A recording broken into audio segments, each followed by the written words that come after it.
লাগে বলে আমি মুসলিম ছাত্ররাই দাবি জানাইছো আমার একটা আজাদী দলে যে গল্পের অংশ পরিকল্পনা করেছিলেন তার আমি জানিবলৈ পাইছো এই মানুহখিনি হয়তো ব্যৱহাৰ লগত জড়িত আৰু সেইদিনাখন তেওঁলোকে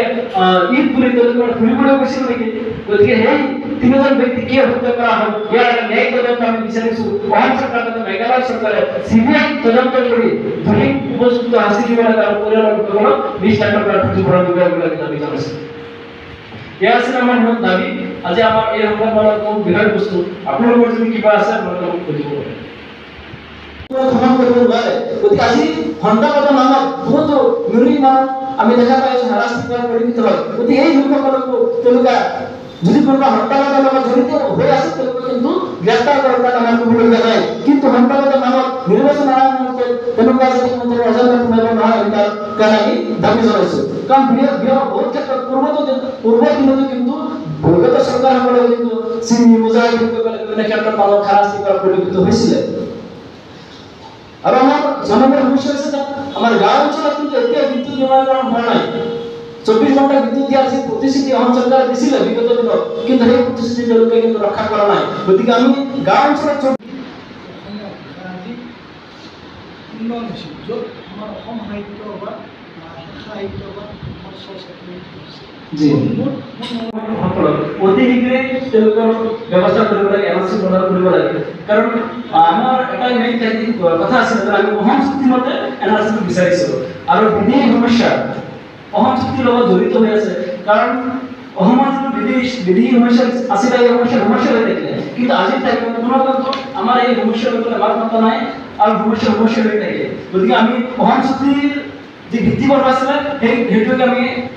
মুছলিম ছাত্ৰসকলে কওঁ যে অসম চুক্তি 1971 চনৰ ভিত্তিবোৰ আছিলে লৈ পেলাই আমাৰ নাগৰিক পঞ্জী এইটো অলৰেডি সুপ্ৰিম কোৰ্টত তত্ত্বাৱধানত চলিছে সেইটো হ'ব হোৱাৰ পথত লগতে আমি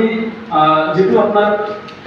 কাৰ কৈছিলো কাৰ অলৰেডি ৰূপায়ণ হৈছে এই ক্ষেত্ৰত আমি গণতান্ত্ৰিক কাৰ্ডটো অতি শীঘ্ৰে বাতিল কৰিব লাগে বুলি আমি দাবী জনাই আহিছিলোঁ গতিকে এই ক্ষেত্ৰত অসমৰ ৰাইজে আমাৰ বাবে থিয় হ'ব লাগে আৰু যিটো নিৰ্বাচন সমাগত গতিকে ইয়াৰ প্ৰত্যুত্তৰ ৰাইজে দিব আৰু লগতে আমাৰ মেইন সমস্যা আছিলে ডিভোটৰ সমস্যা যেটো নাকি বিগত দিনবোৰত কিন্তু ডিভোটৰ সমস্যা হৈ থাকে আৰু এই সমস্যা কিন্তু কোনো চৰকাৰে সমাধান কৰা নাই গতিকে বৰ্তমান অসম চৰকাৰক আমি আহ্বান জনাম যে অতি শীঘ্ৰে আমাৰ এই ডিভোটৰ সমস্যাটো সমাধান কৰিব লাগে আৰু বিশেষকৈ গাঁৱে লোক আদালত পাতি এই ডিভোটৰ সমস্যা সমাধান কৰিলে আমি মুছলিম ছাত্ৰসকলে ভাল পাম কাৰণ আমাৰ বহুতো মানুহ এতিয়া কিন্তু ভোটাধিকাৰৰ পৰা বঞ্চিত হৈছে কাৰণ তেওঁলোকৰ নামৰ আগত সংখ্যাযুক্ত ডাউটফুল চিটিজেন হিচাপে তেওঁলোকক ভোট দিবলৈ এতিয়া বিৰত কৰি ৰাখিছে গতিকে এই মানুহখিনি আচলতে কি হৈছে সেন্সাছৰ সময়ত কাৰোবাৰ নাম যদি আলী আছে বা ৰহমান কিবা এটা নামৰ খেলিমেলি কাৰণে হয়তো তেওঁলোকক সংযোজিত কৰা হৈছিলে আজি বহুতো ক্ষেত্ৰত এনেকুৱা আমাৰ ডিভোটাৰ আছে তেওঁলোকে 15 বছৰ 20 বছৰ পিছত তেওঁলোকে কিন্তু ন্যায় পাইছে তেওঁলোকৰ তথ্য আমাৰ হাতত আছে বহুতো আমাৰ চৰকাৰী বিষয়া আৰক্ষী বিভাগতো আছিল আমাৰ মৰিগাঁও জিলাত জনসংখ্যা অনুপাতে চৰকাৰী চাকৰি আমাৰ মুছলিম সম্প্ৰদায়ৰ লোকসকলক নিযুক্তি দিব লাগে আজি যেহেতু পপুলেশন ওয়াইজ আমি এটা দাবি কৰিছো যে আমাৰ যি জনসংখ্যা আছে সেই ৰেশিও হিচাপে চৰকাৰী চাকৰি এটা উঠাৰ লগে আমাৰ অসম চৰকাৰে দিয়ক লগতে আমি এটা ক'ব বিচাৰিছো যে আমাৰ ছাত্ৰ ছাত্ৰীসকলক যেহেতু মুছলিম সম্প্ৰদায়ৰ লোকসকলক গুৱাহাটীৰ নিচিনা জাগাত উচ্চ শিক্ষা গ্ৰহণ কৰাৰ কাৰণে তেওঁলোকে উচ্চ শিক্ষা আজি ডিভোটৰ সমস্যা হৈ থাকিল কংগ্ৰেছৰ দিনতো ডিভোটৰ সমস্যা আছিল সমাধান কৰা নাই কাৰণ এজিপিৰ দিনত জাপি দিয়া এই সমস্যাটো আছিল বাকী এতিয়া বিজেপি চৰকাৰ আমি আহ্বান জনাম যে গাঁৱে লোক আদালত পাতি আমাৰ যিবিলাক ডিভোটৰ সমস্যা আছে এই সমস্যাটো আপোনালোকে সমাধান কৰক আৰু আমি অসম চুক্তিক যিটো সন্মান কৰোঁ আৰু অসম চুক্তি মতেই এনআৰচিখন বৰ্তমান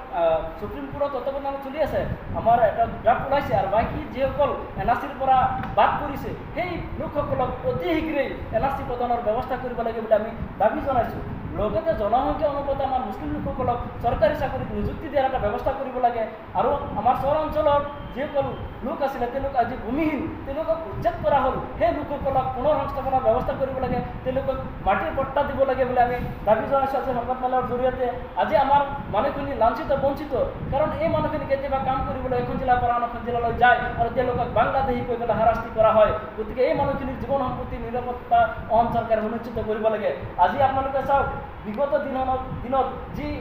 মানে ব্ৰহ্মপুত্ৰ তাণ্ডৱৰ ফলত যি গৃহহীন লোক আছিলে সেই লোকসকল কিন্তু আজি কোনোবাই শিৱসাগৰ যোৰহাট মেঘালয় ডিমাপুৰত কাম কৰিবলৈ যায় আৰু সেই মানুহখিনিক কিন্তু নিৰ্যাতন কৰা হয়। ইতিমধ্যে আপোনালোকে গম পায় মেঘালয়ত গোৱালপাৰা 3জন যুৱকক জ্বলাই হত্যা কৰা হ'ল এটি গাড়ী সহ। আজি এই মানুহখিনিৰ হৈ পেলাই কোনো কিন্তু আজিলৈকে অসমৰ গৃহ বিভাগৰ দায়িত্বত থকা মুখ্যমন্ত্ৰী মহোদয়ে কিন্তু এটা স্পষ্টীকৰণ নিদিলে বা মেঘালয়ৰ মুখ্যমন্ত্ৰীয়ে কিন্তু এই ক্ষেত্ৰত কোনো ধৰণৰ মাত দিয়া নাই যে এই মানুহখিনিৰ কি অন্যায় আছিল বা এই মানুহখিনি অপৰাধী আছিল নেকি, আজি সেইসকলক কিয় কোনে কাৰ ষড়যন্ত্ৰত তেওঁলোকক হত্যা কৰা হ'ল। গতিকে এই মানুহ 3জনৰ পৰিয়ালক অসম চৰকাৰে 20 লাখ টকাৰ এটা ক্ষতিপূৰণ দিব লাগে আৰু CBI তদন্ত কৰি এই কালপিতসকলক শাস্তি দিব লাগে বুলি আমি দাবী জনাইছোঁ। গতিকে আমাৰ যেহেতু লোকসভা নিৰ্বাচন সমাগত, আমি বিজেপি চৰকাৰক, আমি অসমৰ মাননীয় মুখ্যমন্ত্ৰীক আমি আহ্বান জনাইছোঁ যেন আপোনালোকে আমাৰ এই দাবীখিনিৰ বিষয়ে কওক, যেন আমাৰ যিবিলাক উচ্ছেদিত লোক আছে এই লোকসকলৰ আপোনালোকে পুনৰ সংস্থাপনৰ ব্যৱস্থা কৰিবলৈ নাই। আজি বিগত দিনতো আমাৰ মুছলিম সম্প্ৰদায়ৰ লোকসকলক কিন্তু মাহিয়াৰ দৃষ্টিৰে চাই আছিলে বাকী দিনৰ চৰকাৰ, বিগত দিনৰ চৰকাৰসকলে। গতিকে বিজেপি দিনেও যদি একে নীতি বহন কৰে আমি কিন্তু ইয়াৰ প্ৰত্যুত্তৰ দিবলৈ সাজু। যিহেতু লোকসভা নিৰ্বাচন সমাগত, অসমৰ মুখ্যমন্ত্ৰী মহোদয়ে মুছলিম সম্প্ৰদায়ৰ লোকসকলৰ